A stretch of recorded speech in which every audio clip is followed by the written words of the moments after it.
अजीत डोभाल साहब फरमा रहे हैं, बदला लेना होगा, युवाओं में आग होनी चाहिए। तो हमें इतिहास ने एक सबक सिखाया। क्या हमने वो सबक सीखा? क्या उस सबक को हम याद रखें? अगर आने वाली पीढ़ियां उस सबक को भूल जाएंगी तो ये इस देश का सबसे बड़ा ट्रेजेडी होगी। आखिर किस तरह के बदला लेने की बात कर रहे हैं? कौन लेगा ये बदला? मुझे सुनाई पड़ी डॉग विसल, जिसे अंग्रेज़ी में कहते हैं, जिसमें आप इस तरह की ज़ुबान का इस्तेमाल करते हैं जिसमें आप अपनी हिफाजत भी कह सकें, ये कह के कि दरअसल मैंने कोई बहुत ख़तरनाक बात नहीं कही है। लेकिन जिस तरह के चित्र उन्होंने खींचे, मंदिरों को तोड़ना, हमें सताना वग़ैरह, वो फिर वही है जो एक सभ्यता को नष्ट करने का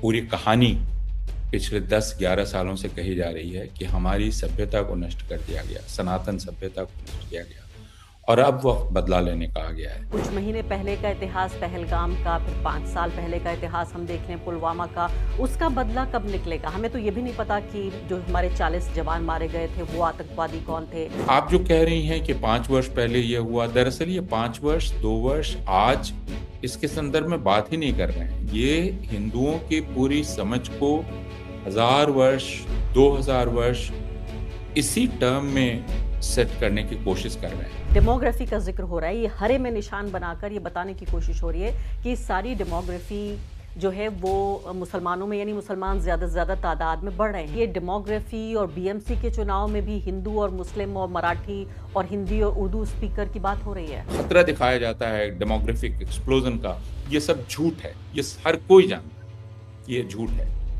कोई डेमोग्राफिक एक्सप्लोजन नहीं होने जा रहा है। एक ऐसी बात है जिसका मतलब हिंदुस्तान की शक्ल बदल गई है, तो या तो हम मान लें कि ये कोई और हिंदुस्तान है हम जिसकी बात कर रहे हैं। नमस्कार, द वायर में आपका स्वागत है। मैं हूं आरफा खानम शेरवानी। साल है 2026, यानी 21वीं शताब्दी के भी 26 साल गुजर चुके हैं। देश है भारत और भारत के प्रधानमंत्री एक मंदिर से दूसरे मंदिर का दौरा कर रहे हैं और आजकल तो वो डमरू बजा रहे हैं। तो देश के प्रधानमंत्री डमरू बजा रहे हैं और देश के जो सिक्योरिटी एडवाइज़र हैं, यानी राष्ट्र के सुरक्षा के सलाहकार, सीधे प्रधानमंत्री को रिपोर्ट करते हैं। वो क्या फरमा रहे हैं, ये बयान देखिए अपनी स्क्रीन पर। वो कह रहे हैं कि हमारे मंदिरों को लूटा गया, हम मजबूर रहे, असहाय रहे। अजीत डोभाल साहब फरमा रहे हैं, बदला लेना होगा, युवाओं में आग होनी चाहिए। ये बात वो कह रहे हैं। एक सभा लगी हुई है 3000 युवाओं की और वहाँ पर ये कह रहे हैं कि मुझे इस बात में शक नहीं होता, मुझे डर नहीं लगता, अगर 1000 शेरों की जो भीड़ है, जो सभा है, उसको एक अगर भेड़िया, शीप, भेड़ कह सकते हैं, एक भेड़िया नहीं बल्कि भेड़, अगर उसे लीड कर रहा है, उसका नेतृत्व कर रहा है। लेकिन मुझे डर लगता है कि जब 1000 भेड़ों की जो भीड़ है उसको एक लायन, यानी उसको एक शेर उसका नेतृत्व कर रहा होता है, इतनी इंपॉर्टेंट होती है लीडरशिप, ये कह रहे हैं। और ये बात नेपोलियन ने की है, कही है, ये वो याद दिला रहे हैं। आप सोचिए कि देश का सुरक्षा सलाहकार, जिसका काम है प्रधानमंत्री को सलाह देना, देश को सुरक्षित रखने में उनकी सलाह काफ़ी कामयाब होनी चाहिए, लेकिन इतनी असुरक्षा की भावना से वो घिरे हुए हैं। आखिर किस तरह के बदला लेने की बात कर रहे हैं? कौन लेगा ये बदला? देश की सेनाएं लेंगी ये बदला? किसी देश से लेंगी बदला? इतिहास में कितना पीछे जाके हम ये बदला लेंगे? अपूर्वानंद जी इस वक्त हमारे साथ मौजूद हैं, दिल्ली यूनिवर्सिटी में प्रोफेसर हैं। अपूर्वानंद जी, मुझे ये तो बता दीजिए कि वो कह रहे हैं कि बदला कोई बहुत अच्छा शब्द नहीं है। उन्होंने ये भी कहा अपने बयान में कि बदला बहुत अच्छा शब्द नहीं है, लेकिन इसके बावजूद मैं ये कहना चाह रहा हूँ कि हम जो है एक तरह से वो ये कहने की कोशिश कर रहे हैं कि जो आज विराट हिंदू बन रहा है, वो विराट हिंदू पहले होता तो शायद इतने असहाय नहीं होते। इतिहास का वो जिक्र कर रहे हैं। वो कह रहे हैं कि मैं तो गुलाम भारत में पैदा हुआ था। 81 साल के हैं वो। महात्मा गांधी का भी जिक्र करते हैं और बाकी स्वतंत्रता संग्रामियों का जिक्र करते हैं। वो विकसित भारत का ये कार्यक्रम हो रहा है। कहना क्या चाहते हैं? इतना कंफ्यूजन है इस सब बात में, या मुझे लगता है काफ़ी क्लैरिटी है? आपको क्या दिखा, कंफ्यूजन या क्लैरिटी? मुझे सुनाई पड़ी डॉग विसल, जिसे अंग्रेज़ी में कहते हैं, जिसमें आप इस तरह की ज़ुबान का इस्तेमाल करते हैं जिसमें आप अपनी हिफाजत भी कह सकें, ये कह के कि दरअसल मैंने कोई बहुत ख़तरनाक बात नहीं कही है। लेकिन डॉग विसल, जो विसल जिस कुत्ते को आप सुनाना चाहते हैं, उसे सुनाई पड़ती है। डॉग विसल का मतलब यही है, बाकी उसके मानी ना निकाल सके। तो और उसके बाद आप उसे जिस पर हमला करने के लिए कहना चाहते हैं, उसे उकसा सकें उसके लिए, तो ये डॉग विसल है। किसको इसमें उकसा रहे वे अपने आप को बचा सकते हैं ये कह के कि मैंने कहा कि आप बदला ले सकते हैं राष्ट्र निर्माण करके। ये वो अपनी रक्षा कर सकते हैं, क्योंकि आगे उन्होंने ये कहा कि यह बदला राष्ट्र निर्माण करके लिया जा सकता है। लेकिन जिस तरह की के चित्र उन्होंने खींचे, मंदिरों को तोड़ना, हमें सताना वगैरह, वो फिर वही है जो एक सभ्यता को नष्ट करने का पूरी कहानी पिछले 10-11 सालों से कही जा रही है कि हमारी सभ्यता को नष्ट कर दिया गया, सनातन सभ्यता को नष्ट किया गया और अब वक्त बदला लेने का आ गया है। तो अगर ये शब्द हमारे सामाजिक विचार विमर्श में बने रहेंगे कि मंदिरों को तोड़ा गया, नष्ट भ्रष्ट किया गया, हमारे साथ अत्याचार किया गया और हम असहाय थे और बदला लेने का वक्त आ गया है, तो महत्वपूर्ण ये शब्द हैं। उसके बाद जो ये कह रहे हैं कि बदला राष्ट्र निर्माण लेकर किया जाएगा, ये एक ऐसी बात है जो इसको डॉग विसल बनाती है। क्योंकि राष्ट्र निर्माण का अर्थ, कोई भी बात जब कही जाती है तो वह एक संदर्भ में कही जाती है। यह संदर्भ पिछले 11 वर्ष का संदर्भ है, जिसमें भारतीय सभ्यता को वापस बहाल करने की बात हो रही है। यह कहा जा रहा है कि इस सभ्यता पर आक्रमण हुआ था और अब समय आ गया है इसको वापस बहाल करने का। तो राष्ट्र निर्माण का अर्थ भी वापस बहाल करना ही है उस भारतीय सभ्यता को। और वो भारतीय सभ्यता कैसे बहाल की जा रही है, तो ये बहुत आश्चर्य ने जनक संयोग नहीं था कि जिस वक्त इनके भाषण की खबर आई उसी वक्त सोमनाथ वाली खबर भी आई, और उसको उसकी कुछ इस तरह मनाया जा रहा है जैसे अभी कोई खास विजय हासिल की गई है, अभी कोई खास एक बहुत बड़ी घटना हुई है भारतीय सभ्यता को वापस लाने की। अगर सोमनाथ मंदिर का पुनर्निर्माण हुआ था तो वह 1940 के दशक में हो चुका, वह पुनर्निर्माण। तो अब आप उसको एक पुनर्जागरण की तरह 1000 वर्ष बीतने के आप जो पेश कर रहे हैं और जिस प्रकार की शोभा यात्रा निकाली जा रही है, जैसे एक सभ्यता को पुनः स्थापित किया जा रहा हो। ये दोनों ही भाषणों को एक ही संदर्भ में रख के देखना चाहिए, देखना दोनों ही चाहिए। लेकिन परिवर्तन। मैं आपसे ये जानना चाहती हूँ कि जो पुराने सैकड़ों साल के इतिहास की बात कर रहे हैं, वो भेड़ों की बात कर रहे हैं, शेरों की बात कर रहे हैं, और जितने हमारे कॉलोनाइजर्स रहे, जिन लोगों ने हमारी धरती पर को ऑक्यूपाई किया, उस पर कब्जा किया, वो तमाम तो इतिहास बता रहे हैं।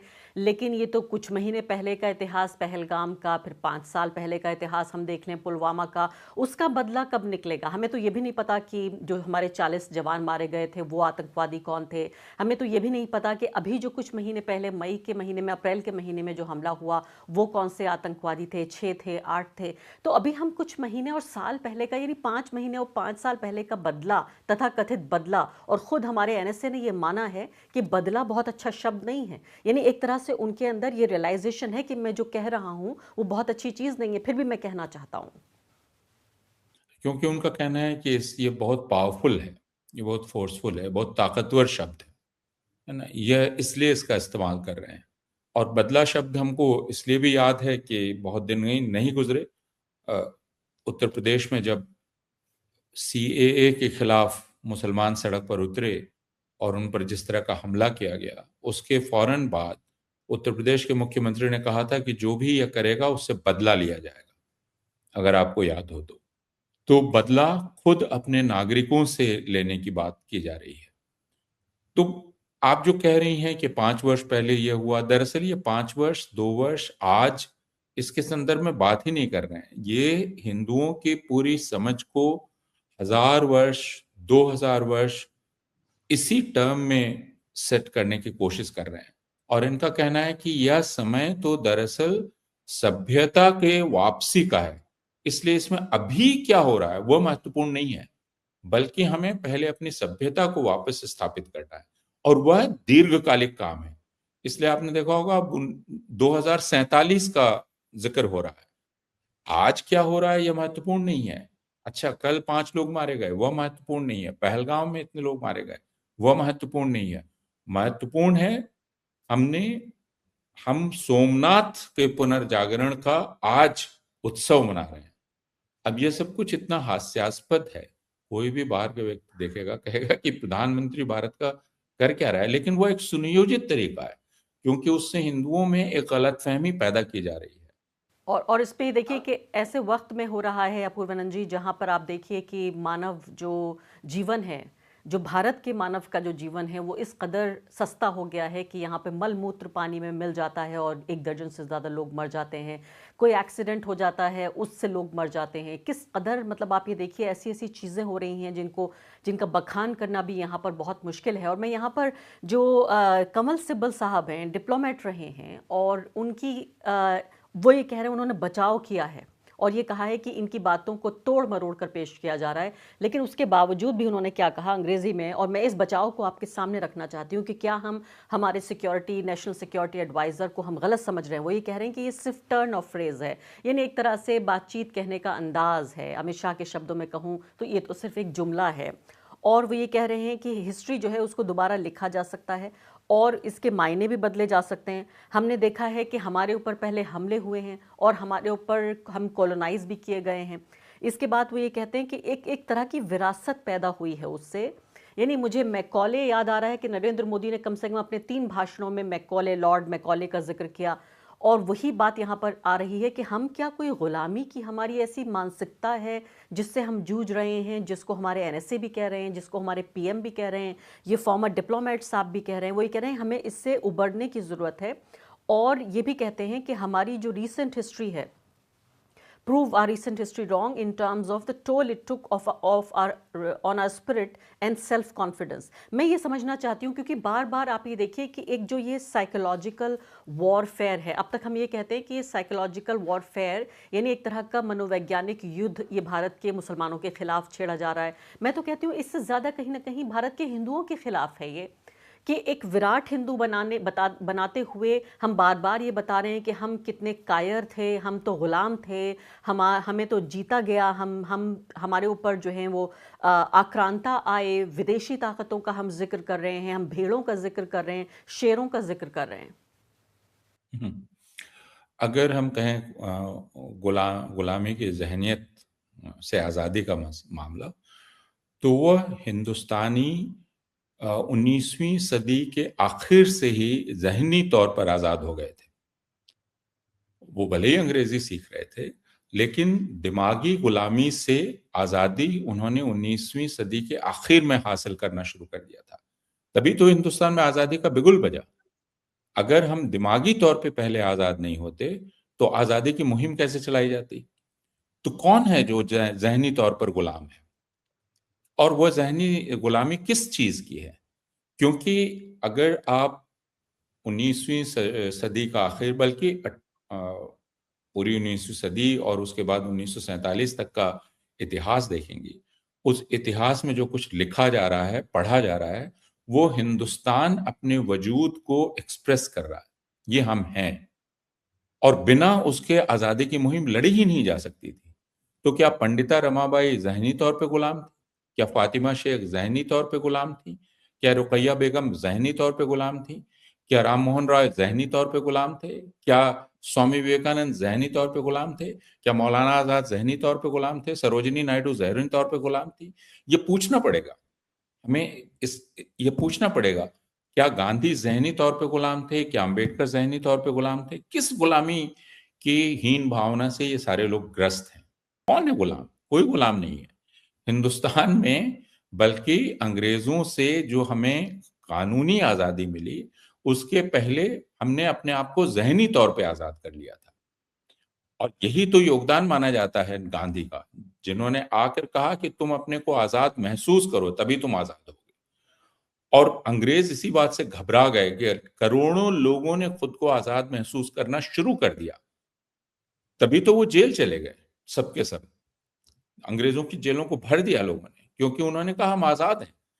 तो ये पूरा जो एक हीन भावना हिंदुओं में भरी जा रही है कि हम ज़हनी तौर पर गुलाम थे और अब आज़ाद मिल रहे हैं, जिनमें उनको ये कहा जा रहा है कि तुम्हारे पूर्वज गुलाम थे, तुम्हारे बाप दादा गुलाम थे दिमागी तौर पर, और अब हम तुम्हें आज़ाद करने आए हैं। तो कौन आज़ाद करने आया है? जो दिमागी तौर पे सबसे तंग दिमाग है, सबसे तंग नजर है, जिसे हिंदुस्तान के बारे में कुछ नहीं मालूम, दुनिया के बारे में कुछ नहीं मालूम, वो ये दम भर रहा है कि हमारे बाप दादा नाना नानियां ये सब गुलाम थे और ये हमें आजाद करने आए हैं। तो और हिंदुओं को बदला भी लेना होगा, और बदला भी कुछ लेना है सोचने साथ की में। जरूरत है कि क्या ये सारे लोग हम्म। जिनका मैंने जिक्र किया, क्या ये सारे लोग गुलाम थे? बिल्कुल। मैं इसमें मैं पंडित चाहती हूँ, मदन मोहन मालवीय का भी नाम ले लेता हूं। उन्होंने बनारस हिंदू यूनिवर्सिटी क्यों खोली? क्या जहनी गुलामी स्थापित करने के लिए खोली? क्या सर सैयद ने एएमयू क्यों खोला? क्या जहनी गुलामी, लोगों को जहनी तौर पर गुलाम बनाने के लिए खोला? क्या इतने सारे कॉलेजेस जो पूरे हिंदुस्तान में खोले गए, स्कूल खोले गए, जिनको नेशनलिस्ट कॉलेज स्कूल कहते हैं, वो जहनी आजादी के लिए खोले गए या जहनी गुलामी के लिए खोले गए? मैं चाहती हूँ कि हमारे दर्शक ये वीडियो देखें पूर्वाना जी, फिर वापस आती हूँ कि जो बॉम्बे म्यूनिसिपल कॉरपोरेशन, यहाँ पे लोकसभा चुनाव की बात नहीं हो रही है, किसी अंतर्राष्ट्रीय कोई बैठक या अंतर्राष्ट्रीय कोई प्रतिस्पर्धा हो रही है उसकी बात नहीं हो रही है, एक म्यूनिसिपल कॉरपोरेशन का चुनाव है। उसमें आप ये देखिए, ये डेमोग्राफी की का जिक्र हो रहा है। ये वीडियो देखें दर्शक।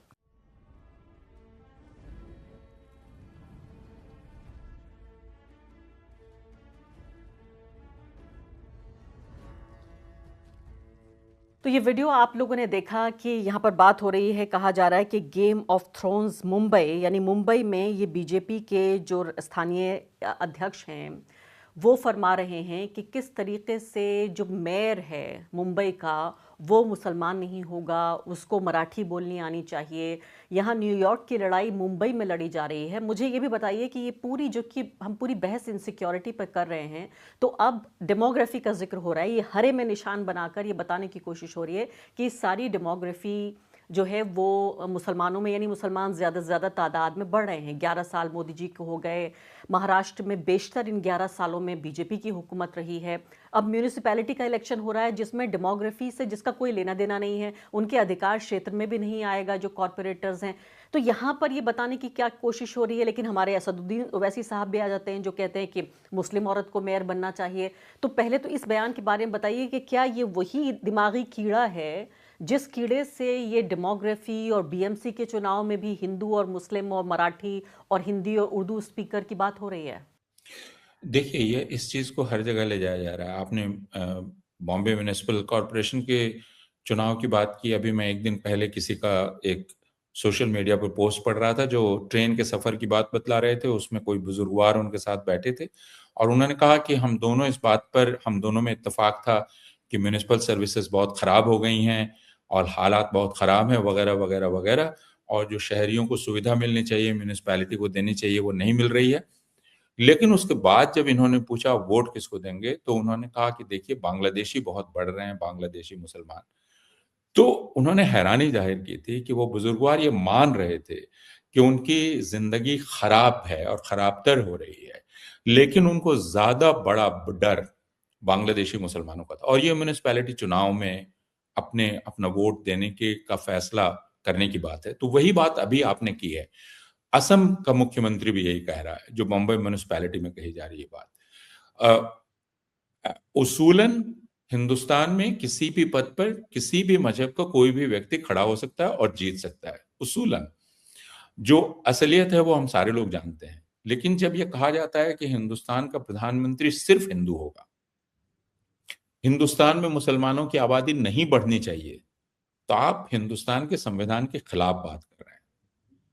इस बात को साफ तौर पे समझ लेना चाहिए। कहने मतलब यह है कि क्या इस देश में सिर्फ अपूर्वानंद नाम के लोगों को पैदा होने का हक है? क्या फरीद नाम के लोगों को पैदा होने का हक नहीं है? क्योंकि जब आप आबादी बढ़ने की बात कर रहे हैं तो उसमें तो हर एक शख्स की बात है ना। हर एक बच्चा जो पैदा हो रहा है, बच्ची जो पैदा हो रही है, आप उसको खतरे के रूप में पेश कर रहे हैं। अब हम इस बहस में नहीं जा रहे हैं कि बर्थ रेट क्या है, क्योंकि हम सारे लोग जानते हैं कि मुसलमानों में भी बर्थ रेट काफी नीचे गिर गई है। इस बात को सारे लोग जानते हैं। इसलिए ये जो पूरा एक खतरा दिखाया जाता है डेमोग्राफिक एक्सप्लोजन का, ये सब झूठ है। ये हर कोई जानता है कि ये झूठ है। कोई डेमोग्राफिक एक्सप्लोजन नहीं होने जा रहा है, क्योंकि बर्थ रेट घट रही है, ग्रोथ रेट घट रही है पॉपुलेशन की, मुसलमानों की, तो वो नहीं होने जा रहा। लेकिन हम हिंदुओं को क्या बताने जा रहे हैं कि इस मुल्क में प्रधानमंत्री बनने का हक सिर्फ हिंदू का है, एक म्युनिसिपैलिटी में जीतने का हक सिर्फ हिंदू का है और मुसलमान का कोई हक नहीं, ईसाई का कोई हक नहीं। क्या हम ये कह रहे हैं? यह तो एक ऐसी बात है जिसका मतलब हिंदुस्तान की शक्ल बदल गई है। तो या तो हम मान लें कि ये कोई और हिंदुस्तान है हम जिसकी बात कर रहे हैं, हम इजराइल की बात कर रहे हैं जो जहां सिर्फ यहूदी प्रधानमंत्री हो सकता है। इजराइल में रहने वाला एक अरब ईसाई, अरब मुसलमान प्रधानमंत्री नहीं हो सकता है। जहां बाहर से लौटने वाले यहूदी को अपने आप नागरिकता मिल जाएगी, लेकिन बाहर से लौटने वाले किसी अरब मुसलमान को और अरब ईसाई को अपने आप नागरिकता इजराइल की नहीं मिलेगी। तो क्या हम इजराइल के नक्शे कदम पे चल रहे हैं? ये बिल्कुल हमें तय कर लेने की जरूरत है। बिल्कुल। बहुत बहुत शुक्रिया आपका पूरन जी इस बातचीत के लिए। और मुझे तो शक भी नहीं है, आपने सवाल के साथ दर्शकों को छोड़ा है। मैं तो कहती हूँ कि इसका जवाब भी बहुत पहले मिल चुका है। जब सीएए कानून पास हुआ था उसी दिन ये तय हो चुका था कि भारत हिंदू इजराइल बनने की राह पर है। कम से कम भारत की सरकार, भारत के लोग ना सही तो भारत की सरकार तो यही चाहती है कि हम दुनिया में हिंदू इजराइल के तौर पर जाने जाएं। बहुत बहुत शुक्रिया आपका पूर्वनन जी। द वायर के और वीडियोस देखने के लिए सब्सक्राइब करें और बेल आइकन पर क्लिक करें। स्वतंत्र पत्रकारिता की आर्थिक मदद करने के लिए डिस्क्रिप्शन में दिए गए लिंक पर जाएं और अपनी राशि चुनें।